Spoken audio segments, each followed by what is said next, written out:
자, 8번째 썰 한번 가보도록 하겠습니다. 댓글 컨텐츠고 영상 제목 짠돌이라느니 찐따다느니 깍쟁이 나느니 청승막다느니 이런 얘기를 듣는 한이 있더라도 무소비가 가장 큰 재테크입니다 라는 영상에 달린 댓글입니다. 이 말 틀린 말은 아니에요. 여러분들 왜 재테크 서적 보면 짠돌이 관련 서적이 있습니다. 짠돌이가 뭐예요? 돈을 안 쓰는 거죠. 그냥 적당히 안 쓰는 게 아니라 정말 지독하게 안 쓰는 거예요.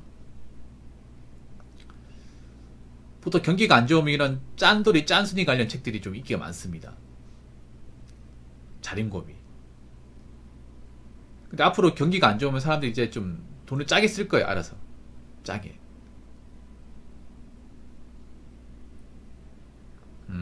그래서 여러분 그거 아십니까? 정말 그 돈이 너무 많이 나가는 이유 중에 하나가 큰 소비를 해서 돈이 많이 나가는 것도 있겠지만 짜잘한 소비를 많이 해서 돈이 많이 나가. 이거 여자분들이 많이 하시는 거예요. 여자들이 보통 싸게 사면 절약했다 생각하는데 절약이 아닙니다. 싼 걸 많이 사도 낭비예요. 여자분들 보통 이제 택배비 아끼려고 막 3만 5만 원 이렇게 맞춰 산단 말이야. 그러니까 막 한 개 사면 되는 건데 막 3개 4개 산단 말이에요. 그러면 택배비 굳었네? 싸게 산 거 아니야? 포인트 받고 싸게 산 거 아닙니다. 낭비예요, 낭비. 사실 솔직히 말해서 안 쓰는 게 가장 좋긴 하거든요. 근데 아예 안 쓰고 살 수는 없어요. 우리가 뭐 정말 뭐 밥도 안 먹고 있잖아요. 옷도 안 입고 살 수는 없는 거잖아. 쓰긴 써야 되는데 이제 너무 많이 사면 안 되는 거예요. 싼 걸 많이 사면 안 좋은 거예요, 여러분. 필요한 만큼은 사면 돼. 필요한 만큼은. 네. 쇼핑하는 것도 필요한 만큼은 사면 돼. 필요한 만큼은. 딱 필요한 만큼은. 정량. 장 볼 때도 딱 필요한 만큼만. 우유도 딱 필요한 개수만큼만 사면 돼요. 우유도 싸다고 막 사면은 문제가 뭐냐? 우유는 유통기한이 짧아가지고 막상 바쁘가 못 먹어요. 유통기한 지나면 버려야 돼. 그렇기 때문에 우유는 절대 많이 사면 안 돼. 우유 한 개만 사면 돼. 한 개만. 우유를 매일같이 이렇게 두세 잔 마시는 사람 아니면 900ml 한 개만 사면 되고, 라면도 집에 있는 거 거의 다 먹고 사요. 라면 공장 하는 것처럼 막 여러 개 사지 말고. 과일 같은 것도 집에 과일 다 먹고 사. 그러니까 무슨 말이냐면 싸다고 세일한다고 있잖아요. 여러 개 담는 사람이 있는데 그거 별로 안 좋아요. 안 좋습니다.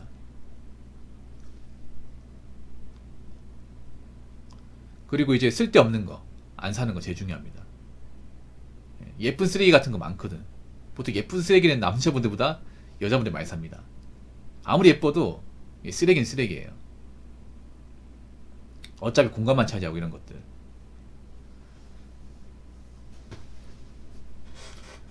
그래서 지금은 뭐 돈 짜게 쓰고 이렇게 적게 쓰면 무시받는데 안 좋게 생각하는데, 근데 그게 안 좋은 게 아니야. 지금 가장 위태로운 사람은 저런 짠돌이 돈 아껴 쓰는 사람이 아니라 자기 능력이 맞지 않게 돈을 오버해서 쓰는 분들, 그분들이 힘들죠.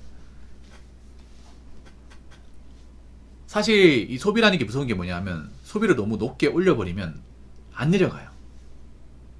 일정 궤도까지 올려버리면 소비가 안 내려가. 그러니까 뭐 200벌어서 200 썼던 사람은 계속 200 써야 돼요. 근데 문제는 그 이상 올라가. 왜냐? 매년 이제 지날 때마다 물가가 올라가잖아요. 짜장면가 올라가지 않습니까? 짜장면 지금 7,000원 하던데 내년 되면 7,500원 하겠지. 치킨도 25,000원, 26,000원 하겠죠. 그럼 어떻게 돼요? 200만원 쓴 게 똑같이 쓰면 205만원 돼요. 근데 내가 200 벌어. 유지 되겠냐고. 유지가 안 된단 말이에요, 이게.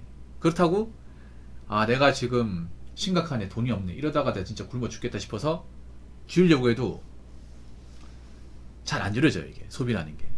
왜냐, 그동안 쓰던 게 있잖아요. 갑자기 하던 것도 안 하게 되면 사람이 또 현타가 와요. 매달 시켜먹는 치킨을 안 먹어. 그럼 버틸 수 있겠냐? 못 버텨, 이게. 매달 오라물 샀는데 갑자기 안 사. 그럼 현타가 심하게 와요. 이게 그러니까 소비라는 게 무서운 게 그런 겁니다. 한번 소비의 기준이 딱 잡혀버리면, 습관이 다 잡혀버리면 안 내려가요. 그래서 내가 좀 소비를 많이 한다, 돈을 안 모은다 싶으신 분들은 지금부터 줄여 나가셔야 돼. 한 번에 확 줄이는 게 아니라 서서히 줄여 나가셔야 돼요. 이거 쉽지 않을 겁니다. 그래서 여러분들 싸다고 많이 사지 마시고요. 젊다고 막 쓰지 말고 신용카드 같은 거 너무 좋아하지 마시고, 그리고 당장 충동 때문에 돈 쓰지 마세요. 겸의생심하지 마요. 그 짜잘한 것들이 이제 나중에 커져가지고 큰 소비가 되고, 큰 소비 때문에 결국 이제 돈을 못 모으게 되고, 돈을 못 모으면 결국에는 쪼들리는 건 본인 탓입니다. 그래서 지금부터라도 차라리 짠돌이 소리 듣는 한이 있더라도 돈을 어떻게든 모으시기 바라겠습니다. 자, 댓글 한번 읽어보도록 하겠습니다. 저도 원래 허투루 쓰는 과소비행했는데 어머니가 강제로 들어서 일정 금액을 금에 투자했는데 몇 년 지나고 어느 순간 가계부를 쓰게 되고 자산이 쌓이니 물건 하나 살 때도 이거 나한테 장기적으로 필요한 건가 다시 생각해보고 절제하는 습관을 기르게 되었네요. 현재는 부업으로 블로그나 투자도 겸해서 야금야금 자산을 모아가고 있습니다. 어머니 감사합니다 라고 적어주셨습니다. 좋은 어머니 두셨네요. 이 허투루 쓰는 게 한두 개가 아니에요, 여러분. 특히 뭔가 있잖아요. 필요한 게 아니라 그냥 순간 유혹을 참지 못해서 사는 것들은 다 허투루 쓰는 겁니다. 항상 우리가 물건을 살 때 예쁘니까 멋지니까 이런 목적이 아니라 객관적으로 이 물건이 나한테 필요한가? 내가 이 물건 사면 오래 쓸 수 있는가? 이걸 따져봐야 돼. 그냥 막 사는 게 아니라 뭔가 유행하니까 이거 없으면 뭔가 좀 옛날 사람 소리 들으니까 바꿔야겠다. 그러면 안 돼. 그럼 낭비가 되는 거예요, 여러분. 이런 허투루 쓰는 소비가 많아요, 여러분. 알게 모르게. 그러니까 사람들은 뭐 나름 필요에 의해서 산다고 하지만 정말 필요하기 때문에, 없으면 안 되기 때문에 쓰는 소비는 생각보다 많지 않아요. 생각해보면 다 쓸데없는 소비, 그런 것들이 많은 거예요. 배달 음식이 어떻게 보면 제일 쓸데없는 소비 중에 하나예요. 자기들은 이제 편하니까 시켜 먹다고 하는데 지나고 나면 왜 그렇게 배달 음식을 좋아했을까, 이런 생각이 드는 거죠. 저는 여러분들한테 가계부를 쓰라고 권장하는 사람 중에 한 명입니다. 가계부 잘 안 씁니다. 왜냐? 귀찮거든요. 아니면 내가 악필이라서 펜 적는 거 좋아하지 않는다. 가계부 적어야 되는. 왜냐하면 가계부 왜 적으라냐면 내가 전에 돈의 출처를 파악할 수도 있지만 펜을 잡고 제가 수기로 적으라는 이유가, 수기 가계부를 굉장히 부담스러워하는 사람이 있는데 수기 가계부를 적으라는 이유는 머리 기억력이 좋아져요, 여러분. 사람이 기억력이 좋아지게 하려면 뭐 책을 많이 보는 것도 있지만 자꾸 뭔가 적어야 돼. 적고 많이 보면 기억력이 좋아져요. 사람들 요즘 보면 펜을 안 잡는 분들이 많거든. 글을 안 적는단 말이에요. 글을 안 적으니까 자꾸 기존에 알고 있던 것도 까먹어요. 그래서 기억력 향상을 위해서라도 이 가계부를 적으셔야 돼요. 물론 귀찮아요. 귀찮은데도 적으면 그래도 어느 정도 기억력이 유지가 됩니다. 그리고 좀 값어치가 나가는 물건들은 살 때 몇 번을 생각해야 돼요. 내가 당장 필요한 건지 필요하지 않은 건지 몇 번을 생각해보고 사야 됩니다. 그래서 이렇게 뭔가 짜잘하게 낭비되는 것들을 줄여 나가셔야 돼요. 제가 우려되는 게 뭐냐면 지금 저축을 못하는 사람들이 진짜 많거든요. 정말 많아요. 근데 저축을 안 하고 있다는 얘기는 내가 모아놓은 돈이 없고 뭔가 금전적 위기가 발생하면 해결이 안 된다는 거죠. 지금 대한민국 안타까운 게 뭐냐면 점점 돈 없는 분들이 살기 힘들어지고 있습니다.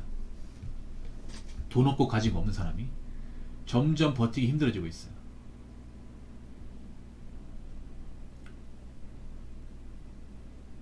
자본주의가 무서운 게 그런 거예요. 돈이 없는 사람은 점점 힘들어져요. 왜냐? 가진 게 없으니까.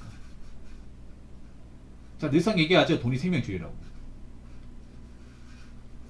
근데 돈을 안 모으고 사는 거는 생명줄이 없는 거죠. 언제든지 생명 위협을 받을 수 있는 겁니다. 왜냐? 생각해보세요. 앞으로 물가는 좀 많이 올라갈 거예요. 지금도 비싸죠. 더 비싸질 거야. 그리고 공공요금도 또 올라갈 거예요. 근데 내가 모아놓은 돈이 없어요. 어떻게 버틸 겁니까? 무슨 수로? 매번 돈 필요할 때마다 부모님한테 돈 붙여달라고 할 거예요? 부모님도 돈 때문에 힘든데. 그렇다고 지금 다니는 직장 그만두고 더 좋은 데로 갈 수 있을까요? 그것도 힘들잖아요. 그럼 내가 가지고 있는 선에서 어떻게 아껴 나가야 되지 않습니까? 근데 여러분 가계부를 적어보면 생각보다 내가 자산에 돈을 많이 썼구나, 그런 것도 알게 돼요. 그래서 그거 하시면 좋을 거예요. 내가 한 달에 무조건 써야 되는 돈, 안 쓰면 안 되는 돈이 얼마인지를 정확하게 파악하고 그 나머지도 어떻게 내가 좀 잘 관리할까, 어떻게 좀 낭비백을 줄여나갈까, 이런 생각을 가지는 게 굉장히 좀 건전할 수 있습니다.